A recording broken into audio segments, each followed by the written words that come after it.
धावा ही बोल दिया।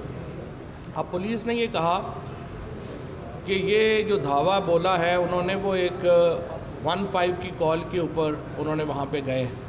अब 15 की कॉल के ऊपर मुतल्लका थाना वहाँ पे जाता है, लेकिन ये डिफेंस की पुलिस जो है वो वहाँ पे गई और डिफेंस की पुलिस ने जो यहाँ पे एक मॉडल टाउन की जो पुलिस थी जिन्होंने जाना था, उनके बजाय ये डिफेंस की पुलिस जो है वहाँ पे गई।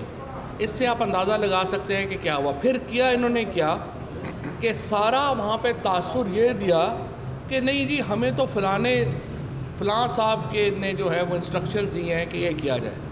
ये सब कुछ मैंने सुबह बात भी की है कि इस्टेब्लिशमेंट ने जो आस्तीनों में अता तारड़ जैसे, राना सनाउल्लाह जैसे सांप पाले हैं, इनसे होशियार रहने की ज़रूरत है, क्योंकि ये कार्रवाइयाँ ख़ुद कर रहे हैं और डाल इस्टेब्लिशमेंट पे रहे हैं। ये भी एक बड़ा कई इन्होंने जो चीज़ें कही हैं वो सच्ची बात ये है कि ये इस हुकूमत ने ख़ुद प्लान की है।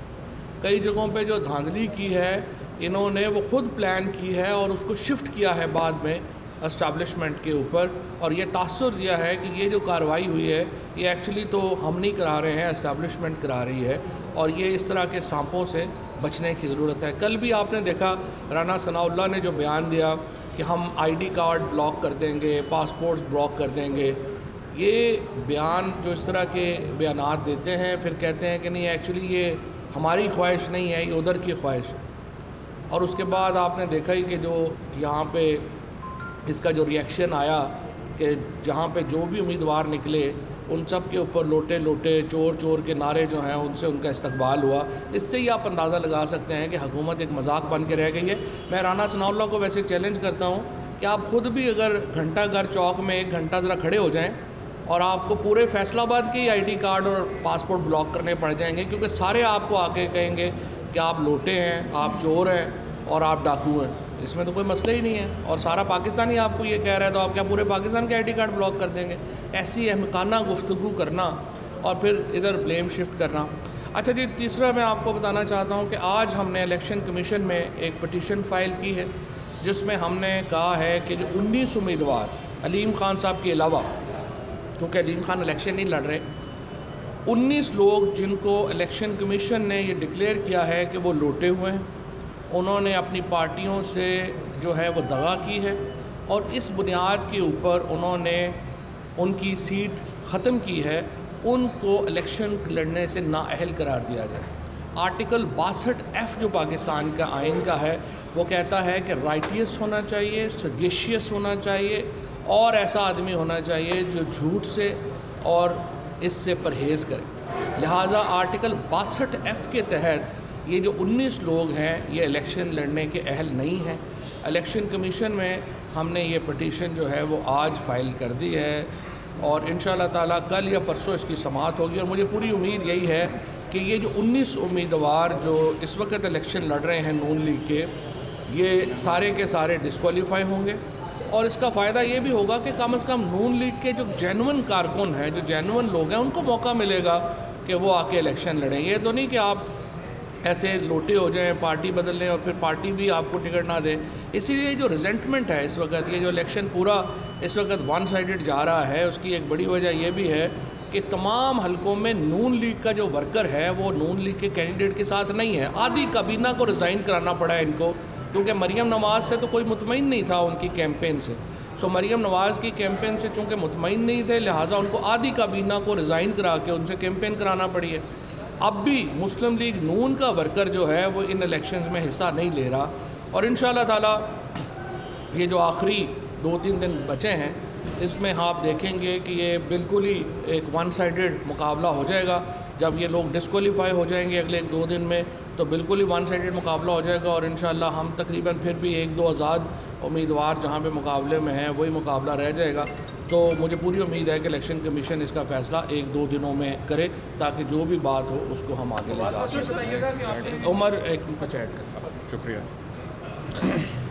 अभी जिस तरह फवाद चौधरी साहब ने पंजाब के अंदर ये जारी ज़िमनी इलेक्शंस के हवाले से बात की कि किस तरह से हमारे कल एक कैंडिडेट मालिक नवाज़ के मरकज़ी दफ्तर के ऊपर पुलिस के ज़रिए जो एक धावा बोला गया है, ये क्लियर कट वायलेशन है जो सुप्रीम कोर्ट के अंदर जो यकीन दहानी करवाई गई थी नून लीग की जानिब से, हमजा शहबाज शरीफ की जानिब से, कि बिल्कुल जो है मुखालफिन को जिस तरह से पहले उनके ख़िलाफ़ झूठे पर्चे किए जा रहे थे, आपके सामने कि कल वो जो छापा मारा गया उसके ऊपर वो लोगों को मकसद था हरासा करना, वो छोड़ तो दिए उन्होंने कुछ लोग, लेकिन ये कि उसके अलावा जो इतलात मिल रही हैं मुख्तलिफ हलकों के अंदर जिस पर इलेक्शन कमीशन को फौरी जो है इस चीज़ का नोटिस लेना चाहिए कि मुखालफिन के जो मेन लीडर्स हैं लोकल्स, उनके ख़िलाफ़ पर्चे किए जा रहे हैं, नामालूम वर्कर्स के नाम पे पर्चे किए जा रहे हैं, ताकि इलेक्शन से पहले जो है उनको अगर उनकी कोई गिरफ्तारियाँ या इस तरीके से हरासा मज़ीद किया गया तो डेफिनेटली ये हालात, जिस तरह चौधरी साहब ने भी कहा कि हमारी तो कोशिश है कि अमन व अमान कायम रहे, जमहूरियत का इस्तेहकाम हो, क्योंकि आपके सामने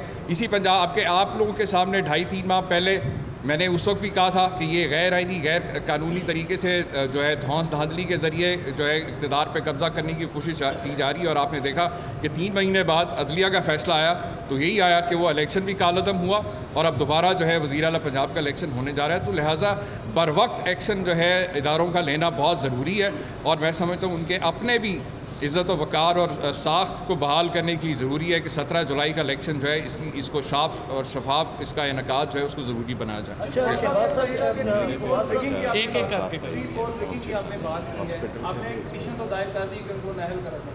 लेकिन आपने प्री पोल रिगिंग की अगर आपके पास प्रूफ हैं तो आप क्यों नहीं आपने पिटीशन अभी तक दायर की या कब करेंगे? नहीं, वो पिटीशन भी दायर हो गई। प्री पोल रिगिंग की जो पिटीशन है वो सुप्रीम कोर्ट में उमर अयूब साहब ने दायर की है परसों। उसमें सारे सबूत जो हैं वो लगाए गए हैं। जिस तरीके से इन्होंने तमाम एक्शंस लिए हैं उसको हमने साथ लगा के वो सुप्रीम कोर्ट। तो सब ये बताएं कि आपने कहा है कि इदारे इनकलाब की राह में रुकावट पैदा ना करें, तो वो तो कहते हैं न्यूट्रल है, तो फिर कैसे ये रुकावट पैदा करें इनकलाब की राह? मैंने जो बात की है ना वो अक्लमंद लोगों के लिए की। अच्छा फवाद साहब ये बताइए कि पंजाब में हमजा शहबाज ने 100 यूनिट की बात की जो कि चैलेंज होगी सुप्रीम कोर्ट में। आज रात नहीं तो कल तक एक्सपेक्टेड है कि प्राइम मिनिस्टर जो है फ्यूल प्राइसेस में एक बड़ा रिलीफ लेने जा रहे हैं। पीटीआई बयानियाँ बना रही है कि ये भी प्री पोल रिगिंग है, इसको भी चैलेंज करेंगे आप? और दूसरा ये जो आपने इलेक्शन कमीशन में आप गए हैं 19 लोगों के खिलाफ, इस वक्त कितनी एक्सपेक्टेशन है कि 4 दिन बाद इलेक्शन है कि 4 दिन में फैसला आ जाएगा? नहीं, 2 दिनों में एक्चुअली इलेक्शन कमीशन को तो उस पर फौरी फैसला इसलिए करना है कि इसमें ये जो इमरान अहमद ख़ान नियाज़ी केस है जो अभी आया आर्टिकल 62F का, उसमें सुप्रीम कोर्ट ने पहले ही प्रिंसिपल्स ले डाउन कर दिए हैं। तो हम तो इलेक्शन कमीशन में हम गए हैं कि जो सुप्रीम कोर्ट में प्रिंसिपल्स ले डाउन है वो आप इम्प्लीमेंट कर दें, वो 4 दिनों में इम्प्लीमेंट हो जाएंगे, कोई प्रॉब्लम नहीं। और दूसरा जो आपका सवाल था पेट्रोल प्राइस, हम तो बहुत खुश हैं। पेट्रोल प्राइस दुनिया में इस वक्त गिरी है।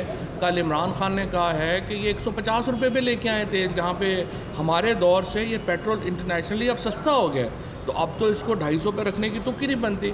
हम समझते हैं 150 पे लाना चाहिए। जो भी आवाम को अगर रिलीफ मिलेगा हम उसके साथ। ये बताइएगा कि एस्टैब्लिशमेंट से इस वक्त पीटीआई का कोई राब्ता या मुज़ाकरात वगैरह चल रही हैं या बिल्कुल नहीं है? लेकिन ये बात यह है कि एस्टैब्लिशमेंट्स जो हैं वो मुल्क के एक बड़े निज़ाम का हिस्सा हैं, और उनके साथ जो एक गुफ्तगू है या उनका राब्ते जो हैं वो कभी 100% वो ख़त्म नहीं करते, किसी न किसी लेवल के ऊपर जारी रहते हैं, और इसीलिए तो एस्टैब्लिशमेंट रोज़ बदल जाती है, कभी एक के साथ कभी दूसरे के साथ। सर ये जो मिस्टर एक्स और मिस्टर वाई है ये सिविल एबीसी में से है या अस्करी एबीसी? बस वो भी ज़रा जो अक्लमंद लोग हैं उनके लिए। अच्छा फवाद साहब ये बताइएगा कि इमरान खान साहब ने एक्स और वाई अब नई टर्म जो है 2 इंग्लिश में मुतारफ़ करवा दिए हैं, ये बता दीजिएगा एक्स और वाई को क्या करना होगा ताकि पीटीआई मुतमिन रहे और 17 जुलाई का जो भी रिज़ल्ट आता है क्या आपके हक़ में 20 की 20 सीटें कर दें? एक्स और वाई को सिर्फ ये करना है कि वो कुछ ना करें। कर रहे हैं वैसे, बस यही कुछ।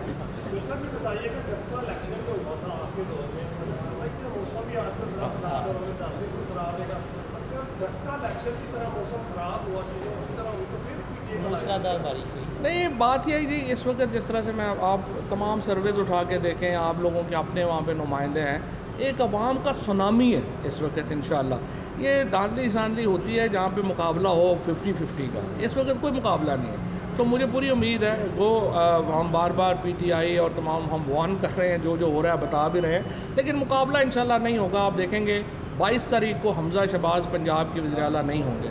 अभी भी जो ये वज़ीर आला हैं ये सिर्फ फिल इन द ब्लैंक के लिए, ये तो सिर्फ इनको रखा हुआ है कि ये गाड़ियाँ शाड़ियाँ वापस नहीं करना चाह रहे थे, तो सुप्रीम कोर्ट ने पता नहीं इनको, अभी भी सुप्रीम कोर्ट की जजमेंट 50 दफ़ा पढ़ लें, मुझे भी समझा दें कि ये किस कानून के तहत वज़ीर आला है। लेकिन चलें, अब सुप्रीम कोर्ट ने कहा है तो हाथी के पाँव में सबका पाँव। सुप्रीम कोर्ट का हर फैसला दुरुस्त नहीं होता, लेकिन सुप्रीम कोर्ट का हर फैसला फ़ाइनल होता है, तो इसलिए जो फ़ाइनल हो फैसला है उसको हम ज़ाहिर है उसके ऊपर सर तस्लीम हम करते हैं। असूली तौर के ऊपर तो हमज़ा को खुद भी को गैरत होनी चाहिए, इसको मॉडल टाउन जाके बैठना चाहिए।